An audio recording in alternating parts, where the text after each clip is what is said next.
હવે આપણે જોઈએ કે ઉષ્ણતા નયન કે સંવહનિક વૃષ્ટિ, કોન્વેન્શનલ રેઇનફોલ શું છે? પહેલાં તો સમજો કે ઉષ્ણતા નયન એટલે કે સંવહન એટલે શું? આપણે બહુ પહેલાં પૃથ્વીનું ઇન્ટિરિયર જ્યારે ચલાવેલું હતું, આંતરિક સંરચના, એમાં મેં તમને એક વસ્તુ ચલાવેલી હતી કે પૃથ્વીની જે આંતરિક સંરચના જે છે એમાં કોન્વેન્શનલ કરંટ જોવા મળે. કોન્વેન્શનલ કરંટ એટલે શું? એટલે આ એક રીતની એવી વસ્તુ છે કે તરંગો ધીમે ધીમે આગળ વધતા છે. આની માટે એક વસ્તુ મગજમાં ઇમેજિન કરવાની કે તાપણું કરતા હોય તો શું આપણે તાપણાની આગની અંદર હાથ નાખી દેવી છે? તો કે ના, આગળ હાથ નથી નાખતા, ખાલી ઉપર હાથ રાખીએ તો પણ આપણને ગરમાહટ જોવા મળે છે. તો એને એક રીતે કહેવાય સંવહનિક. કેમ? કારણ કે ગરમીના તરંગો ધીમે ધીમે ઉપર આવતા જાય છે અને એના કારણે આપણને ઉષ્મા ગરમી પૂરી પાડે છે. તો બસ આ એ એક રીતે ઉષ્ણતા નયન જ છે, એક રીતે સંવહનિક જ છે. આનું આપણે બીજું ઉદાહરણ સમજીએ. આપણે પાણી ગરમ કરવા મૂક્યું છે કે ચા કે દૂધ ગમે બનાવવા મૂક્યું છે, પાણી ગરમ કરવા મૂક્યું છે, નીચે ગેસ સળગાયેલો છે, બરાબર? તો સૌથી પહેલાં કયું પાણી ગરમ થશે? નીચેનું પાણી કે ઉપરનું પાણી? તો કે પહેલાં નીચેનું પાણી ગરમ થશે.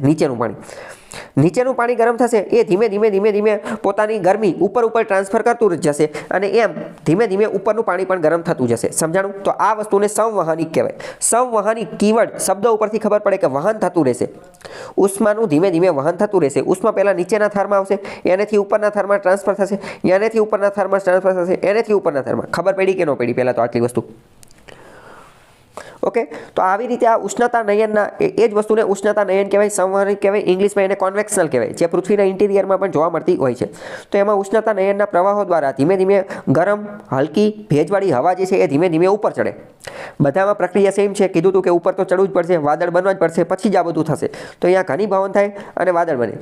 મેઇન વસ્તુ શું કે વરસાદ આવવાની પ્રક્રિયા તો સેમ છે, એ તો આપણને ખબર પડી ગઈ કે બાષ્પીભવન થાય અને હવા જે છે ઉપર ચડે, ઉપર જઈ અને ઘનીભવન થાય, વાદળ બને અને પછી એમાંથી વરસાદ આવે. બધામાં પ્રક્રિયા સેમ જ છે, પરંતુ મેઇન વસ્તુ શું છે? ઉપર ચડવાની પ્રક્રિયા અલગ છે. ઓરિયોગ્રાફિક રેઇનફોલમાં ઉપર ચડવાની પ્રક્રિયા કઈ છે? તો કે પર્વતોના માધ્યમથી એ ઉપર ચડે. અને અહીંયા ઉપર ચડવાની પ્રક્રિયા કઈ છે? તો કે સંવહનિક, કોન્વેક્શનલ, ઉષ્ણતા નયન, ધીમે ધીમે ગરમી ઉપર થતી જાય, ટ્રાન્સફર થતી જાય, એ અહીંની પ્રક્રિયા છે. ખ્યાલ આવ્યો કે નહીં?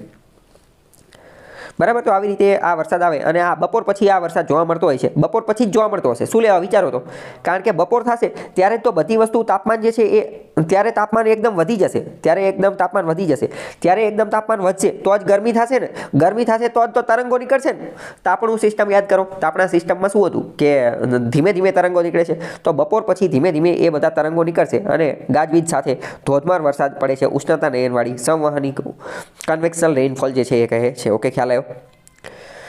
આના કારણે ધોધમાર વરસાદ થતો હોવાથી જમીનનું ધોવાણ જોરદાર થાય છે.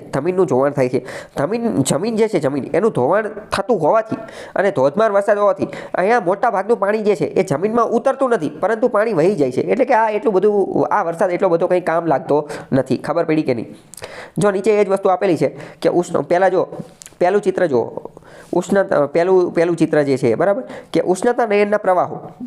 હા, ઉષ્ણતા નયનના પ્રવાહો, બરાબર. તો એ શું કહે છે? ઉષ્ણતા નયનના જે પ્રવાહો જે છે, પહેલાં જમીનનો ભાગ છે. તો કે જમીન ગરમ થશે તો જમીનની હવા ધીમે ધીમે ઉપર જતી જશે, ઉપર જઈને વાદળ બનાવશે અને વાદળ વરસશે, બરાબર. તો ચિત્રના આધારે પણ તમારે એ વસ્તુ યાદ રાખવાની છે.